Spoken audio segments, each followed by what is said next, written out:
Hello and welcome back to the GorillaBiker, and today, while not getting knocked over, what we're going to be talking about is a kind of a long-term rundown of the CBF. Not like a review in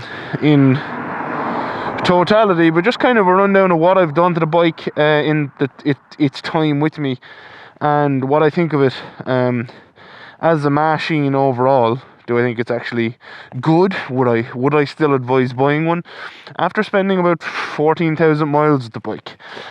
So yeah, let's talk about it. So to get right into it, I suppose this is my 2011 Honda CBF1000, the Mark 1. It is the GT version, so I do have all of the luggage when I want to use it, as well as all the grab handles and stuff for any pillion who is riding the bike. Now, if you want to see what I thought of the bike initially, before I actually bought it, on the day actually I bought it, go have a look at my first ride review. I'll leave a link up there and you can have a look and compare and contrast if that's what you want to do as you watch this video. So I have owned the bike now since August 2020. So what's that to now? Like, I don't know, 18 months roughly. And I have kind of done most of the things that, you know, I kind of wanted to do with it, which was I've done some tours, I have used it for commuting, I have used it on track, and I've used it just for, you know, fun day spins like this.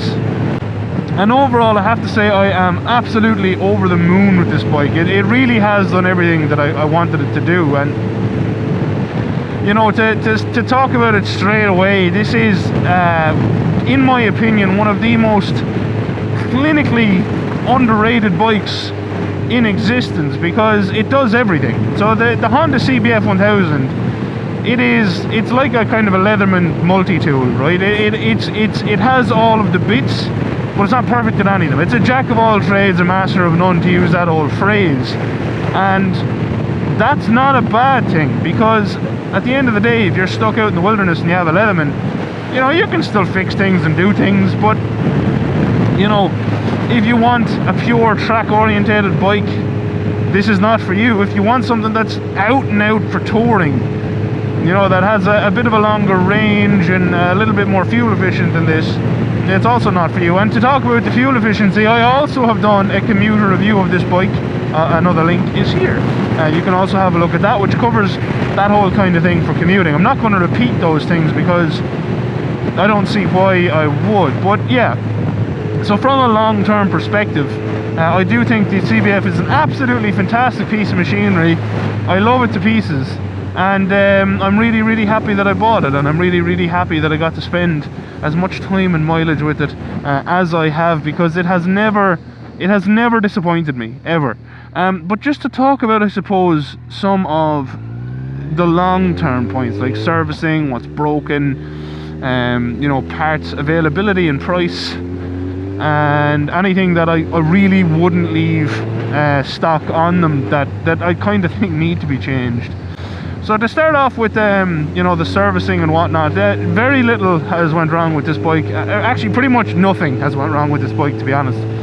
The only thing that did go wrong with it was a rear wheel bearing failed on the way back from my Scotland trip. Now look, that's kind of a service thing, a preventative maintenance. If there's nothing I could have done, I did check my bearings before I went away on that trip and they appeared fine. Unfortunately, the weather combined with the bearings being a little bit older probably just kind of did them in.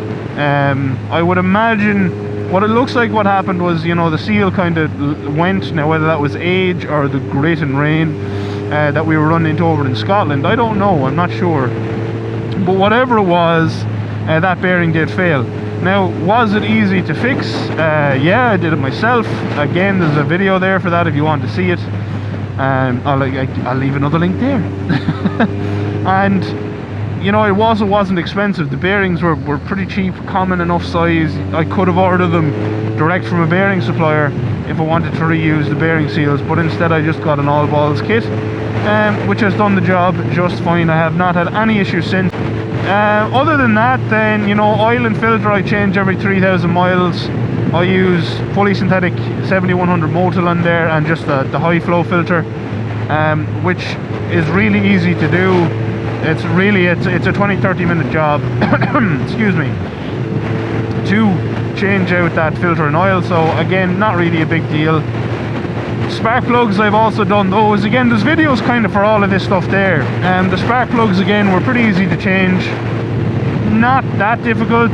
Two of them are a little bit hard to get at, but absolutely doable. And again, spark plugs are pretty cheap. I've done the chain and sprockets, they were fine. That was just age related, but so I've done all the kind of preventative maintenance that I needed to do. The other things that I know, I forgot to mention just there when I was recording that bit, so I'm going to mention them now, is the likes of the other bad things. So obviously I have had a stator fail on this, that would also not be great, but it's really not a big issue. We'll cover that at the summary at the end. And also the key snapping, but again, we'll cover that more at the end. We do a quick rundown of the good, the bad, and the ugly. So yeah, just wanted to stick that in here because I knew I forgot to say those things. So that was kind of, you know, reliability wise, I have had a stator fail, as is known to happen on these, but it's really not a big deal. And also I did snap a key. If you want to see that video, there's probably links somewhere. I might have run out of links at this stage, but yeah. Things that if I was to buy another CBF, the things I would change straight away again. So from the first ride, I knew I didn't like the rear shock. I have changed that out with a Hyper Pro, with the remote adjustable thing for pillions and stuff, which has been absolutely fantastic, and I'm delighted I made that change. The Black Widow exhaust, also delighted I made that change. And then more recently, and something I wish I'd done earlier, is I put Hyper Pro progressive springs into the front. Now, progressive springs aren't performance springs.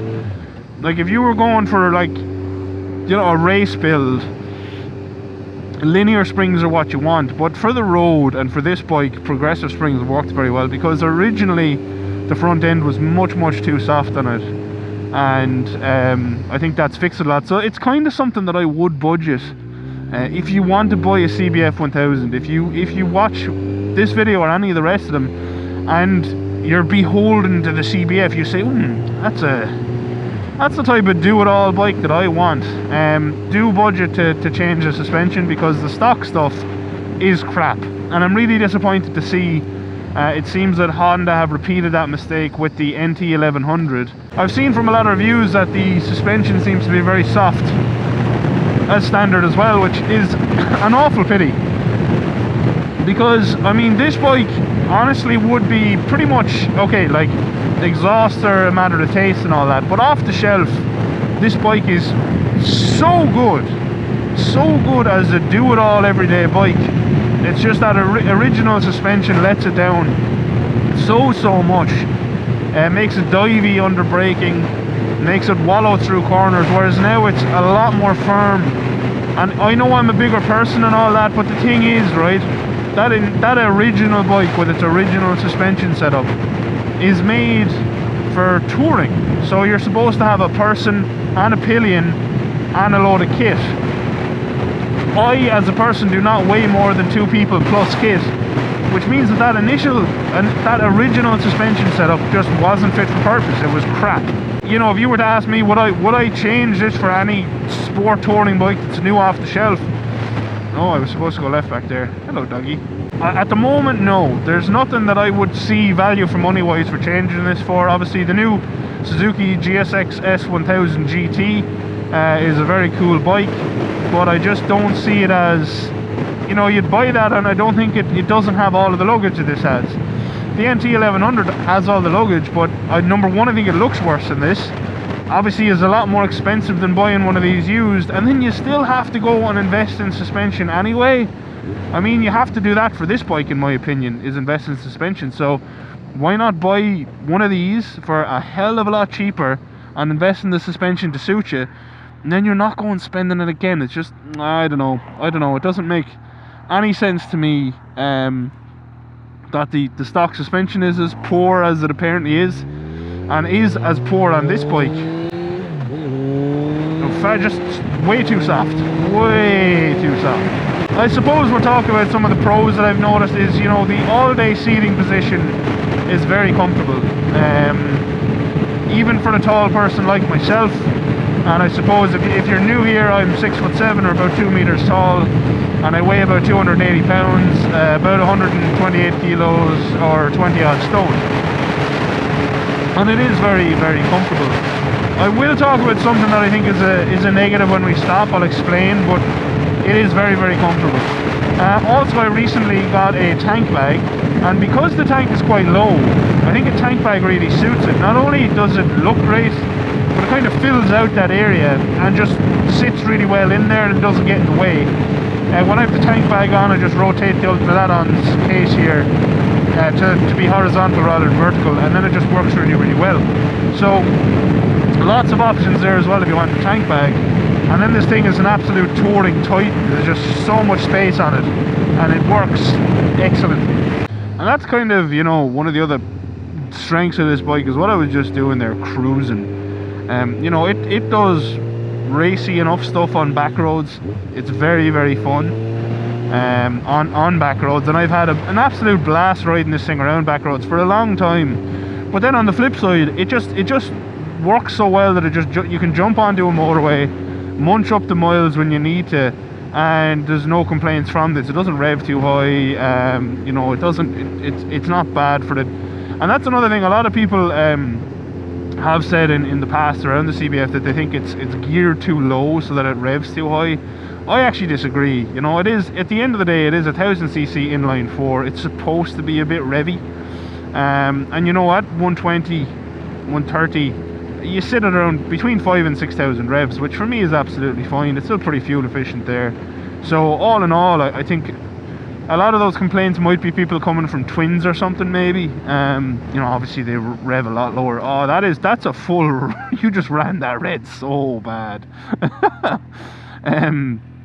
But yeah, you know, a lot of people do seem to think that it could use different gearing. I don't think so. I've changed the gearing now in the GSX-R. I'm also changing the gearing on the Aprilia. I have never ever felt the urge to change the gearing on this. I think it's absolutely fine. And I mean, that's the stock gearing I've used around the track. I've used it on back roads for a long time. You know, fun roads, B roads as they call them in some places, twisties. I've used it up and down on the motorway every day to work, you know, which is about a 100-kilometer trip return. Actually probably slightly more. They work, you know, the gearing works fine there too. So, you know, I know that's obviously a very personal choice. Some people go to a 41 sprocket on the rear. Personally, I would not have anything other than the 43 on there, because I think it works perfectly well. One thing to complain about there though is the actual speedo on this stock is very inaccurate. It could be a hell of a lot more accurate. Which, you know, all I want, and even I put the speedo healer onto the GSX-R there recently, and you know, it gives you the option to delete or correct the manufacturer put in incorrectness on purpose to try help you not get speeding tickets. And I deleted that because I'd rather just know exactly what speed I'm going. I think it's better. So, you know, like I said, I think the suspension is technically poor, and then there's one or two things that I personally don't like that are technically fine, but I'll mention them anyway. The brakes I don't like. I've never liked. They do work, they do stop you, but the linked system I think is... Look, I know, I get what Honda are trying to do with the link system, just make everything easier to ride and more available to people, but I think you would have been better off putting on better, stronger brakes on the front and maybe better, stronger brakes on the back, you know what I mean, and just let people decide what to use. Because I think under heavy braking on this bike, when you're really wanting to stop, you have to press the back pedal, which is a kind of a weakness on track.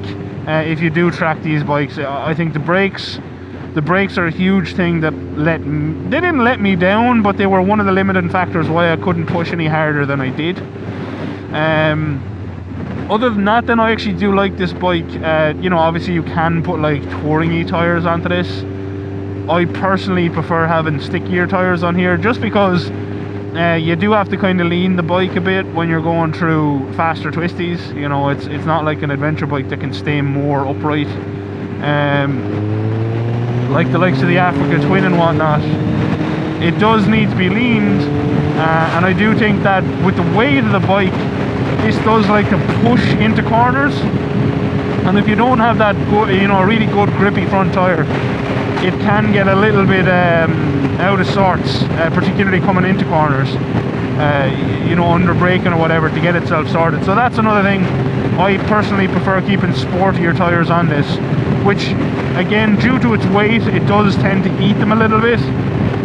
Particularly if you do riding like this, it can flat spot them a little bit faster, but definitely it's still well worth keeping those stickier tires on there, I think, because then you can enjoy the bike more in corners. Now again, that's kind of a personal thing. And then lastly, for tall people, what in the name of God is this shit? Like, if you're going to pull out in front of someone, at least use your accelerator. Jesus. My God.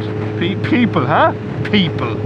And then the windscreen, you know, a lot of people have talked about buffeting and stuff. If you're taller, you don't get buffeting, you just get noise. I think when you're as tall as I am in particular, I'm so far above the windscreen that I'm back into the airstream. So it's loud, which necessitates wearing earplugs, because it's actually louder than if it was naked. If there was no screen there at all, it'd actually be probably considerably quieter, because, you know, you wouldn't be dealing with that kind of concentrated air blast into your head. Like if I get down here, even there now, that's still pretty loud. So I think as a shorter person, you could probably get one of those Vario screen clip-on things here. That'd be fine.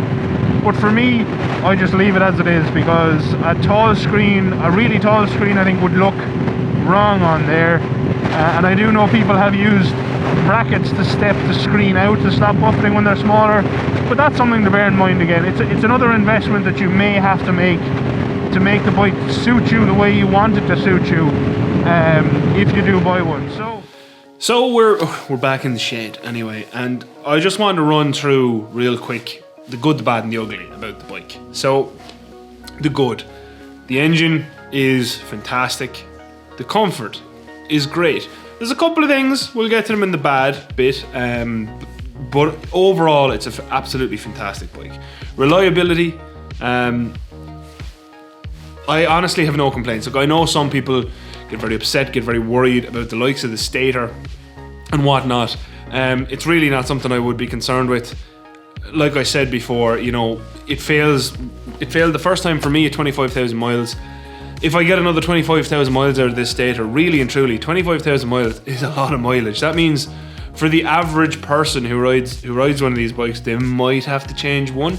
To be honest, the fact that so many people do have to change them, I think is a testament to how reliable these bikes are and how good these bikes are. That people ride them so far that they need to change multiple stators.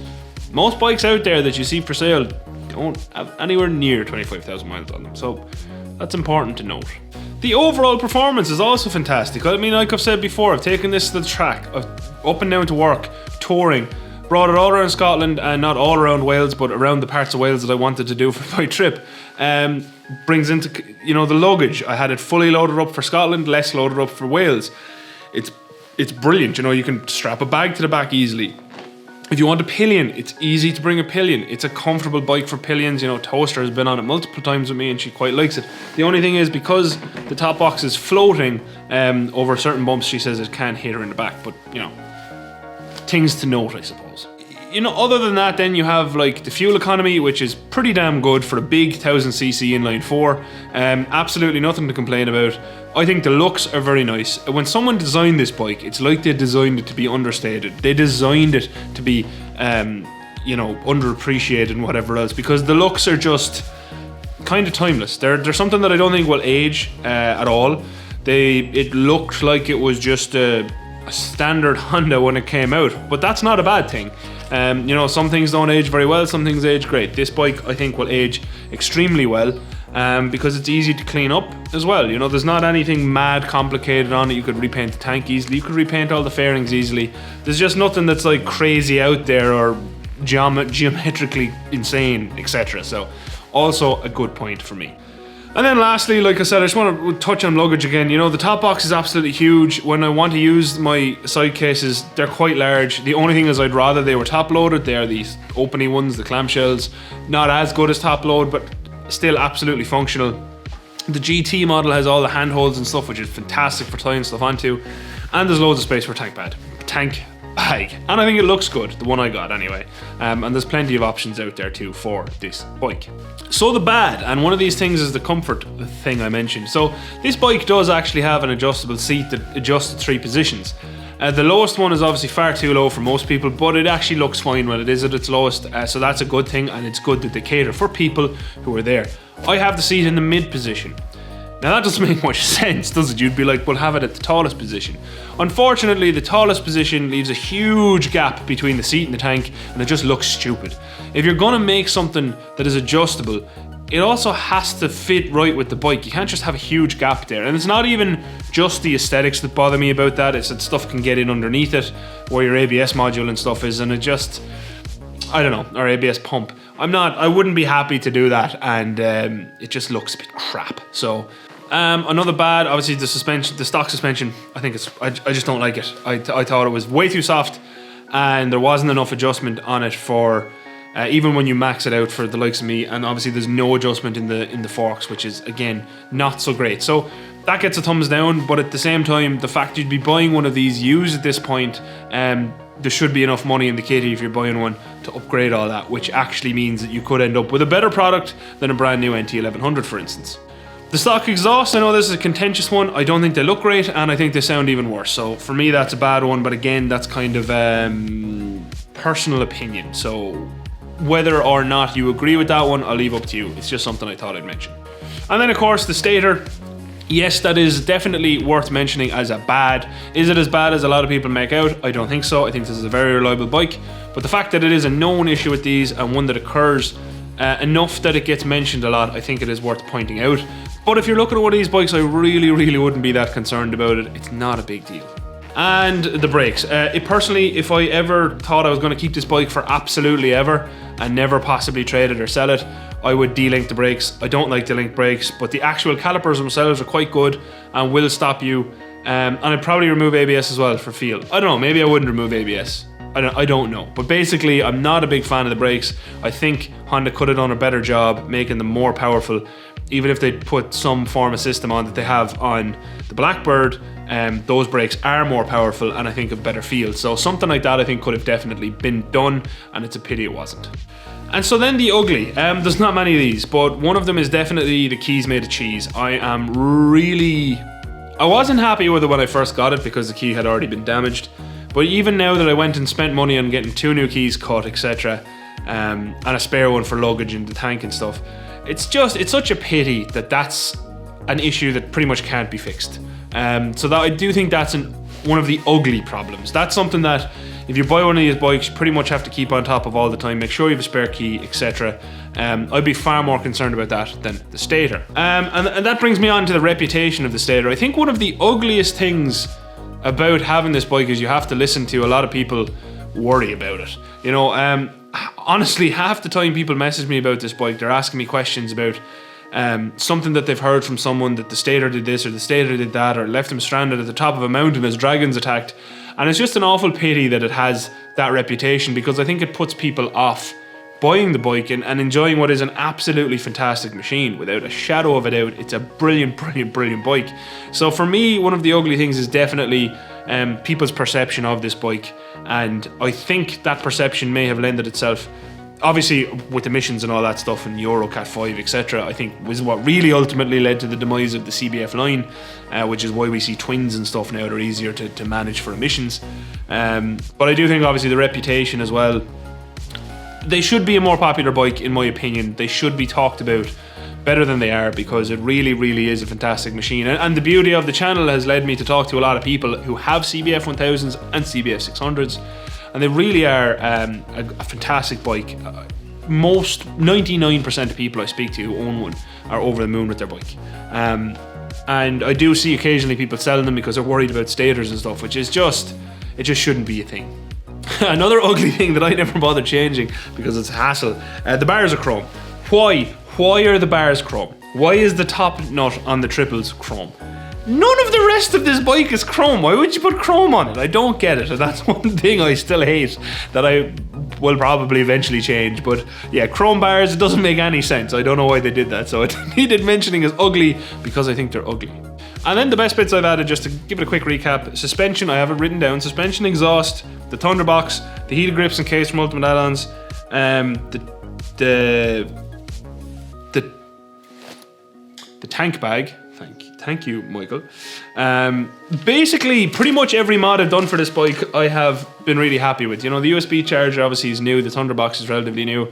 Extremely happy with them. But the suspension mods I've done and the exhaust really made this bike so much better than it originally was. Very, very, very happy with it. But like I said, there's nothing that I've done to this bike that I haven't enjoyed. All good news. So that's kind of it. Just to do a quick roundup before you hand you back over to me earlier. This is a fantastic bike. It really, really is. Yes, it has its downsides, especially stock, in my opinion. But all of those are fixable. And like I said, the value for money that you get from this bike, because they're out there on the market globally where they were sold for reasonable prices. And I think, from a mix of something that you want for touring, commuting, going to the track, doing a bit of everything, you really can't do a whole pile better than this. Yes, there are faster bikes. Yes, there are more comfortable bikes. Yes, there are bikes that store more. Yes, there are bikes that are more fuel efficient. But to find one that's in this kind of package of goodness that the CBF1000 is, I think you'd be hard pressed to find a better bike all around for the money that's there. You can throw budgets at me, you can throw whatever you want at me. I do think you'd be extremely hard pressed to find something better. So without further ado, I'll hand you back over to me. Finish wise, I have ridden this all through the winter, twice. It does get cleaned a good bit, it does get treated and stuff, but there's very little rust on it. The center stand is one spot, the pillion rails, or the pannier rails, which I'm going to take off and paint quite soon. But otherwise, the surface, the quality, the finish is lasted very, very well. All the paint looks well, all of the boxes look well, the belly pan looks well, and obviously that gets hit by quite a few stones. And the front of the bike looks very well. I have no chips, nothing like that. Very, very, very happy. I do think that the aftermarket exhausts add a lot, and I've seen people who religiously clean their headers and they come up very well. I just couldn't be asked, to be quite honest with you. Could not be asked doing that. In here stays quite clean. I do have the hugger, of course, but in there it does stay quite clean. That's one place I focus on when I'm washing though, because it can tend to gather dirt. One thing that's hard to clean is in here. These grooves in here gather dirt, both sides, and can be hard to get at. Just in there as well, and in there. So I give them a good spray of ACF50 or GT85. I think that's mine.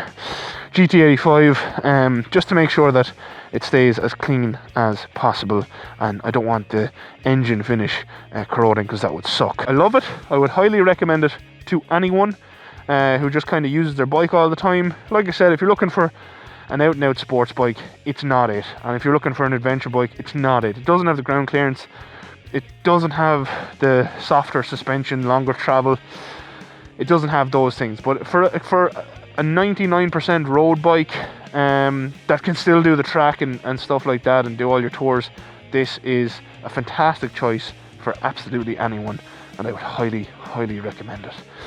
If you do have any questions on the CBF1000 that you think I could answer, please do leave them down in the comments section, and I will answer you. I answer almost all of my comments all of the time. The ones I ignore, ones that annoy me, or that I don't see, which YouTube does sometimes not show me them, so bear that in mind. And yeah, if you watched, thank you very much for watching.